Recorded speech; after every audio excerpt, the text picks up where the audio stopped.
Dans ce temps-là, les femmes étaient un peu laissées pour compte dans les dojos. Il n'y en avait pas. Alors, il y avait peut-être 2, 3 filles et ils passaient toujours un peu après les garçons.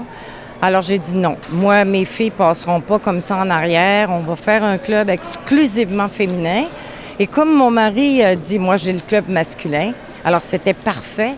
Et je te dirais que dans l'espace de au moins 1 an, on a fondé le plus grand club de judo féminin en Amérique du Nord. C'était génial.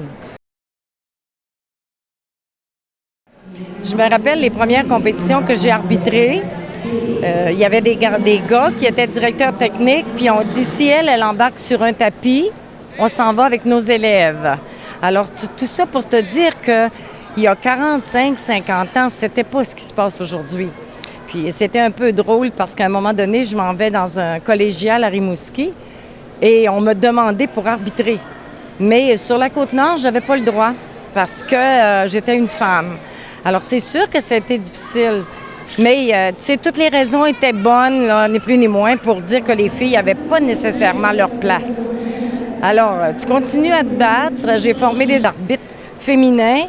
Puis après ça, je leur ai fait donner leur place pour qu'ils puissent continuer. Puis ça a été la même chose comme en kata. J'ai commencé la compétition kata parce que pour moi, c'était très important, étant donné que c'était la base du judo.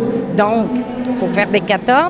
Alors, on a fait de la compétition kata. Dans ce temps-là, on faisait de la compétition kata, de la compétition technique. Et les filles, ils faisaient tout. Shiai, kata et technique.